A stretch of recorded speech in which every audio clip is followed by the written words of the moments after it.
Kan jeg white? Can I sleep here tonight? The obese girl asked. Freezing. Stay forever. The mountain man smiled. The winter of 1823 arrived early to the Rockridge Mountains, painting the rugged landscape in shades of white that seemed to stretch endlessly toward a bruised sky.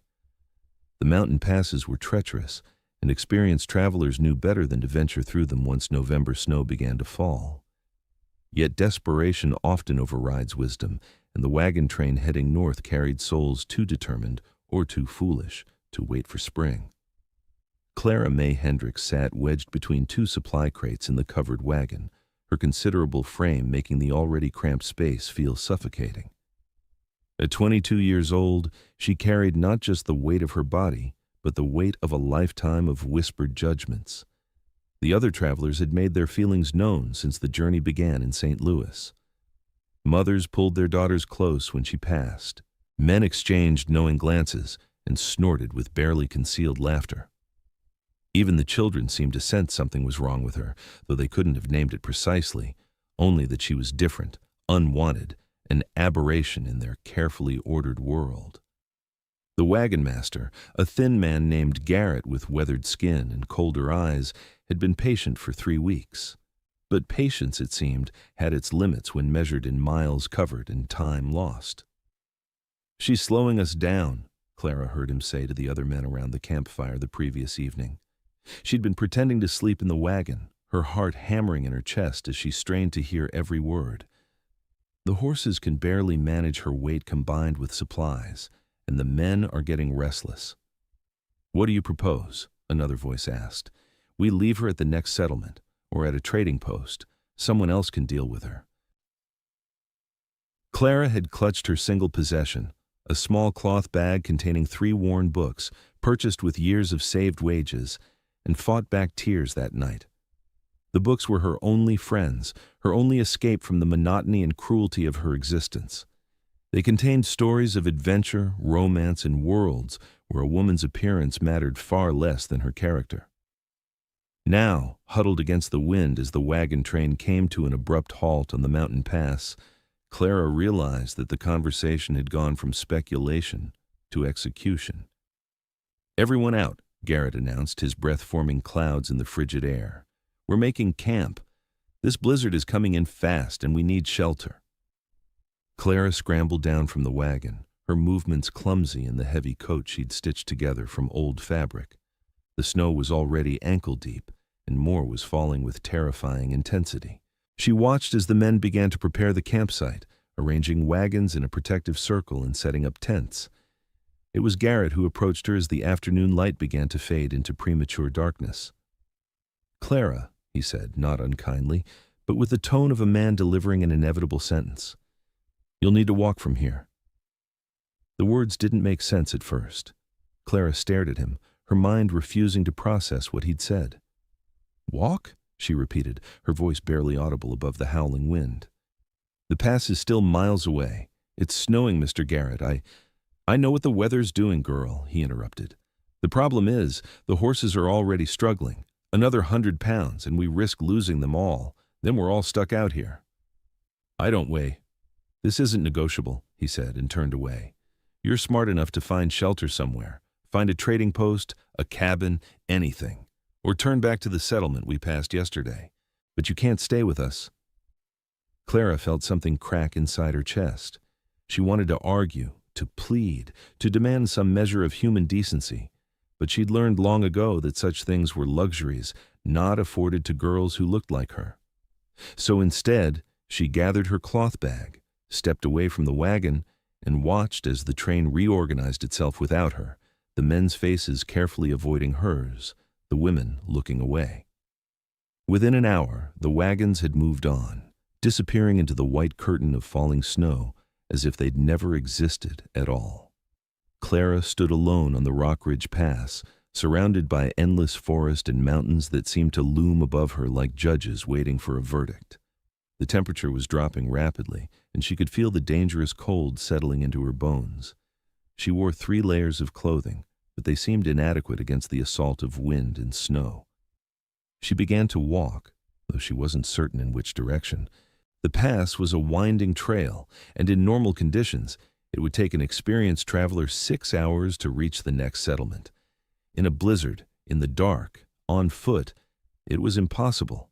Clara knew this intellectually, but her feet kept moving anyway, driven by the primal need to survive. Her breath came in ragged gasps. Ice formed in her hair, and beard of frost collected on her eyebrows. Her fingers went numb despite her mittens. The world had narrowed to nothing but white, an endless expanse of snow that seemed to swallow her whole, making her feel smaller and more insignificant than she'd ever felt in her life. She was beginning to think that this was how she would die, alone in the snow, unwanted and unmourned, when she saw it. A flickering orange light, dim but unmistakable, cutting through the darkness and the falling snow like a beacon from heaven. A cabin. Clara moved toward it without conscious thought, her legs stumbling through the deep snow. The light grew brighter, and soon she could make out the shape of a small structure, solid and real and impossibly warm. She could see smoke rising from a chimney, could smell wood smoke and something else, something alive and organic that meant human habitation. She reached the door with the last of her strength and knocked, her fist barely making a sound against the heavy wood. The door opened. The man who appeared filled the entire frame, and for a moment Clara felt her heart seize in terror. He was enormous, well over 6 feet tall, with broad shoulders and massive arms. He wore a coat of fringed leather, and his face was almost entirely obscured by a thick, unkempt beard. His eyes, when they focused on her, were sharp and intense, the eyes of someone who'd lived long in the wilderness and had learned to read danger in an instant. This was Elias Boone. The townsfolk of Rockridge called him the Beast, though Clara didn't know that yet. They called him that because he lived alone in the mountains, because he rarely came into town, and because there were rumors about his past, stories of tragedy and loss that had driven him into self-imposed exile. The rumors were half myth, half truth, like most legends, but they were enough to ensure that most people left him alone. "I'm lost," Clara gasped, her teeth chattering so badly she could barely form the words. "Please, I just need... Can I sleep here tonight? Just tonight? I'll leave in the morning. I'm sorry to bother you, I just..." She trailed off, shivering violently, aware that she must look absolutely pathetic, desperate, unwanted, all the things she'd always been. Elias studied her in silence for a long moment. He was assessing, she realized, not judging precisely, but calculating, deciding. "Come in," he said finally, his voice a rough rasp as if he rarely spoke, "before you freeze to death on my doorstep." He opened the door wider, and Clara stumbled inside into blessed warmth. The cabin was small but well-maintained, with a large stone fireplace dominating one wall. A fire burned there, casting dancing shadows throughout the room.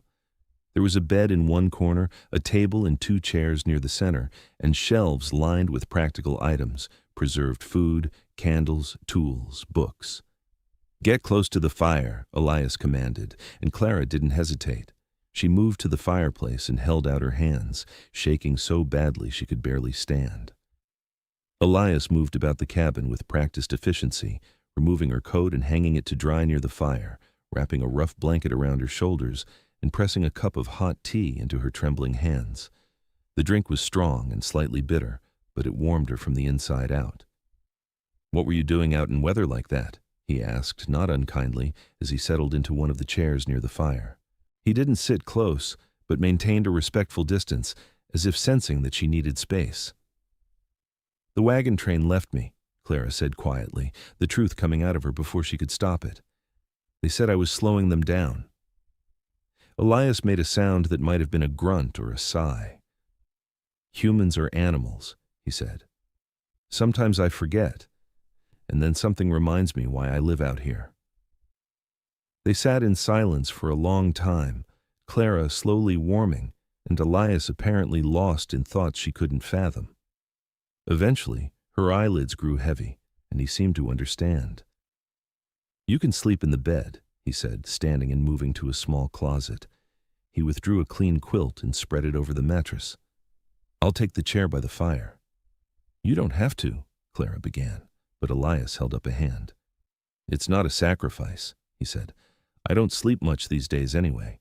Clara wanted to argue further, to protest that she didn't want to be a burden, but exhaustion was overwhelming her. She changed into dry clothes that Elias provided, a simple linen shirt and wool leggings, far too large for her but infinitely better than her wet garments, and climbed into the bed. The quilt was soft, well cared for, and smelled faintly of lavender. She fell asleep almost instantly. She woke to the sound of snow melting off the roof and the smell of bread baking. Morning light filtered through small windows, and for the first time in as long as she could remember, Clara felt safe. Elias was at a small stove, sliding a loaf of dark bread onto a wooden board. There was butter warming in a pan, and what looked like venison stew bubbling in a pot.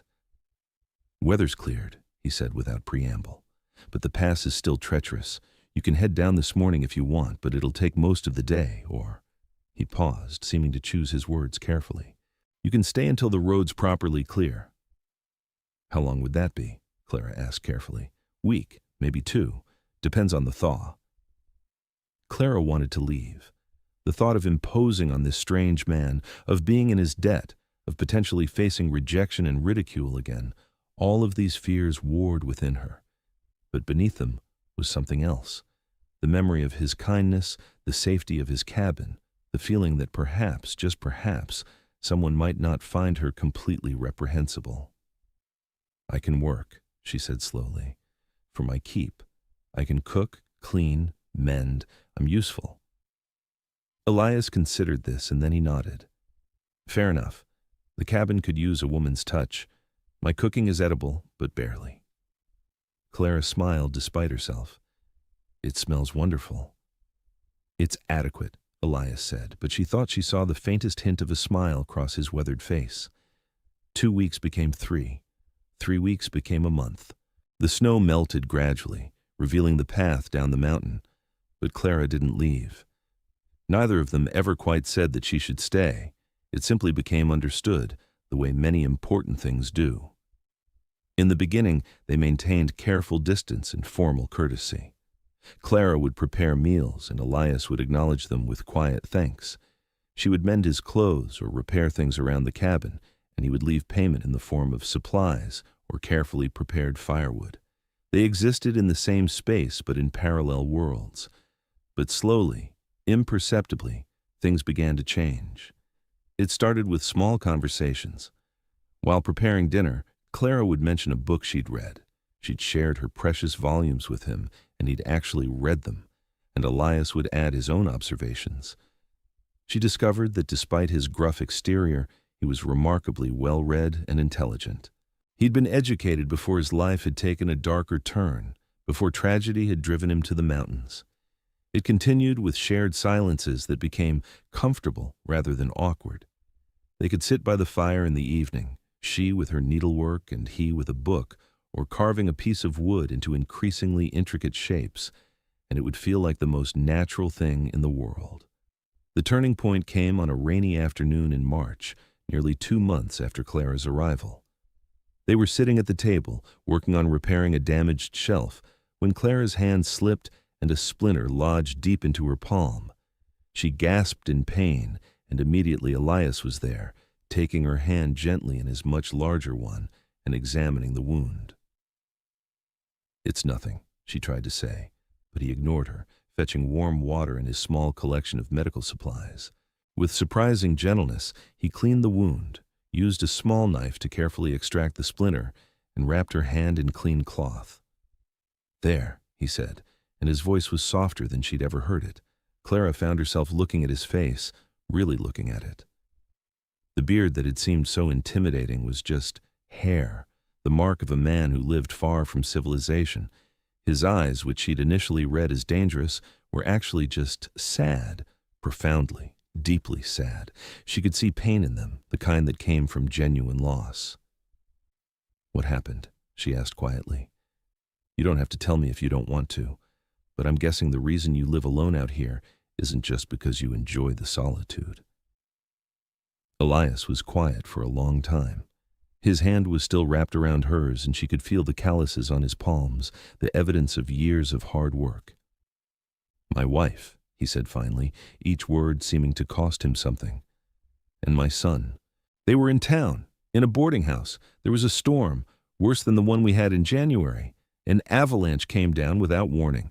The boarding house was in its path." He trailed off, and Clara didn't push him to continue. She simply squeezed his hand gently, offering silent comfort. "I was up here checking on the traps," he continued after a moment. "I should have been with them. I should have insisted they wait for me. But I didn't, and by the time I got down the mountain, they were gone. Both of them." He paused. "My wife was pregnant again.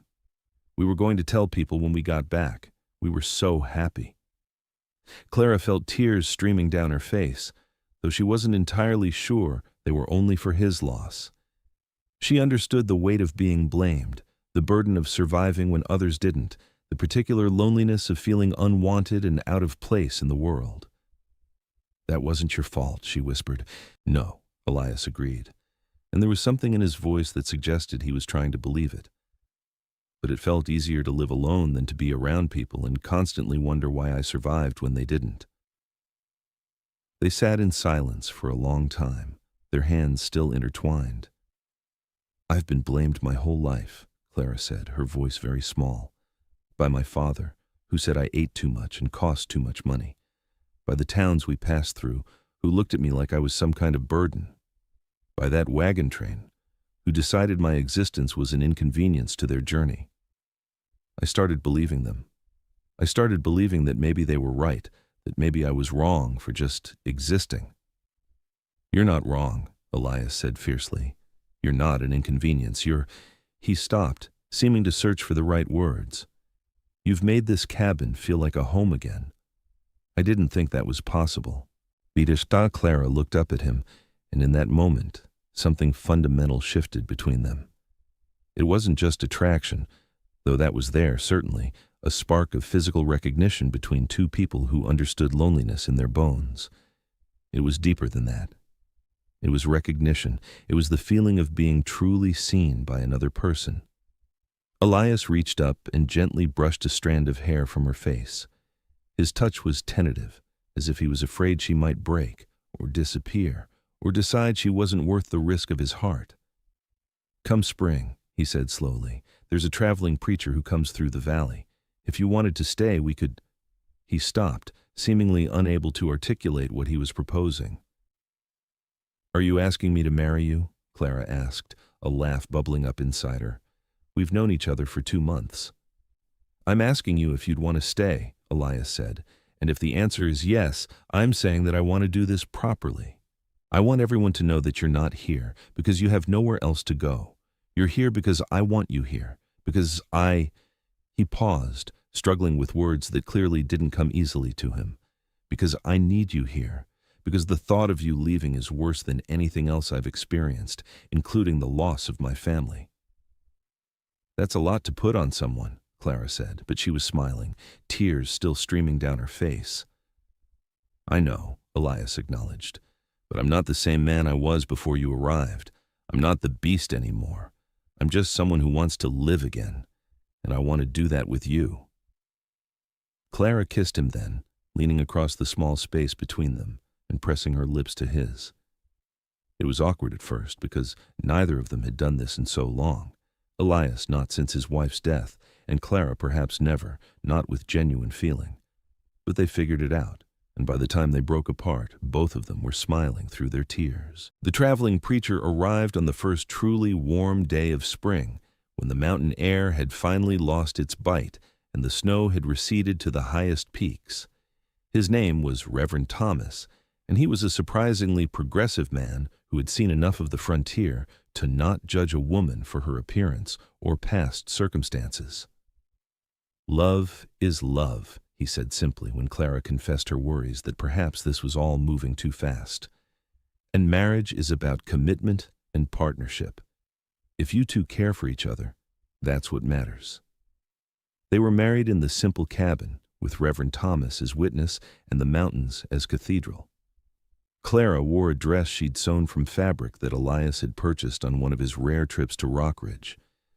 It was a deep green, flattering to her skin, and Elias looked at her as if she were the most beautiful thing he'd ever seen. "You're sure?" he asked her one last time, as Reverend Thomas was preparing to perform the ceremony. "I'm sure," Clara said. "Are you?" "More sure than I've ever been about anything," Elias replied. The words of the ceremony passed in a blur of happiness. Clara felt light, as if gravity itself had released her. When Reverend Thomas pronounced them husband and wife, Elias kissed her gently, and she could feel the people of Rockridge, the handful who had ventured up the mountain out of curiosity, shifting in surprised acceptance. Elias had warned them that he was getting married. More surprising to the town was that the bride was Clara May Hendricks, the girl the wagon train had abandoned. The summer of 1823 was glorious. With the weather warm and the trails clear, Elias and Clara could move about more freely. They began to integrate slowly into the community of Rockridge, and to Clara's surprise, many of the townspeople who had looked at her with disdain before now treated her with respect. They had learned quickly that Clara was brilliant. She had taught herself to read from salvaged books, and she was teaching Elias to write properly. She had knowledge of herbs and healing that made her invaluable when people got sick. And most importantly, she had somehow transformed the beast of Rockridge back into a human being. "She's good for him," Reverend Thomas had said to the town council, who had debated whether such an unusual pairing was appropriate. "And he's good for her. Isn't that what marriage is supposed to be?" By autumn, Clara was pregnant. She discovered it on a cool morning in September, when the smell of breakfast, eggs and venison and fresh bread, made her profoundly nauseous for the first time. She ran outside and retched behind the cabin, and when she came back inside, Elias took one look at her face and simply smiled. "How long have you known?" he asked. 30 seconds, she replied, wiping her mouth. "How did you know so quickly?"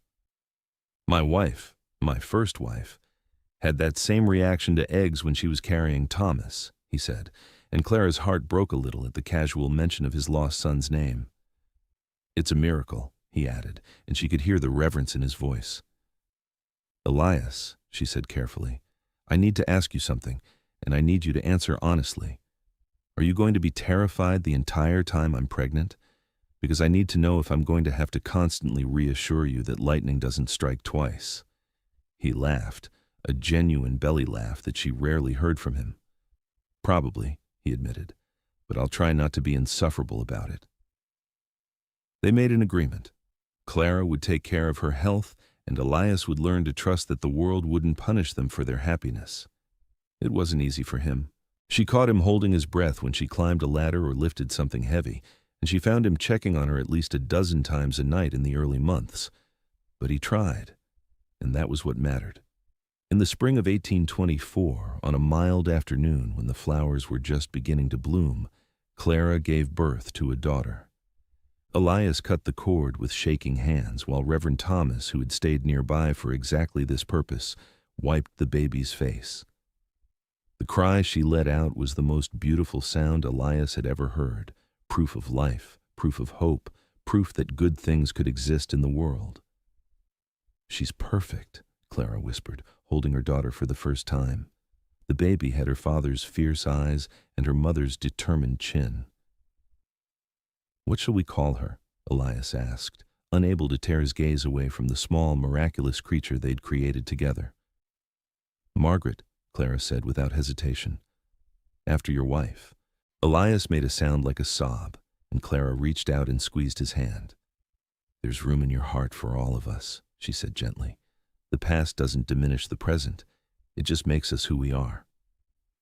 Margaret grew into a beautiful child, with her mother's kind heart and her father's quiet strength. When she was 3 years old, Clara gave birth to a son they named James, and 2 years after that, another daughter named Sophie. The cabin that Elias had lived in alone for so many years was now full of life and noise and love. The townspeople of Rockridge learned that the beast was actually a devoted father, telling stories by the fire and teaching his children to track animals through the forest. Clara became a midwife and healer, respected throughout the region for her knowledge and kindness. It was a visitor from back east, someone from Clara's hometown of Philadelphia, who finally forced her to confront the last ghost from her old life. The woman, a former neighbor named Mrs. Eleanor Grimes, arrived in Rockridge in the late summer of 1830 and sought Clara out specifically. "I had to see it for myself," Mrs. Grimes said, looking around at the prosperous cabin, the well-tended garden, the evidence of a life well lived. "Everyone said you were dead, or that you'd run away in shame. Instead, you've built something remarkable here." "I had help," Clara said, gesturing to where Elias was playing with the children in the yard.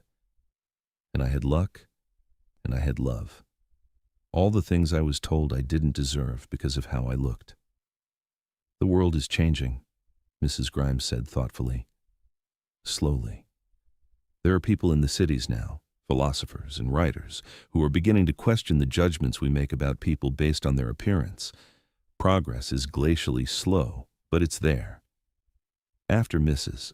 Grimes left, promising to tell everyone back home that Clara was alive and thriving, Elias held Clara close in the darkness of their bedroom. "Are you happy?" he asked, as he often did. "Every single day," Clara replied, "more than I ever thought was possible." "So am I," Elias said. "I spent so many years thinking I didn't deserve happiness, that love was dangerous, that connecting with other people just meant more things to lose. But I was wrong." "We were both wrong about a lot of things," Clara said, "but we were right about one thing, right about each other." In the distance, through the window, they could see the mountains rising up against the starlit sky, the same mountains that had nearly killed Clara, that had brought her to Elias's door half frozen and desperate. Those mountains had been the setting for loss and pain, but they had also been the setting for transformation. The cabin that had been a tomb filled with grief was now a home filled with laughter and love. The man who had called himself the Beast had learned to be gentle. The girl who had been told she was unworthy had learned to believe in her own value.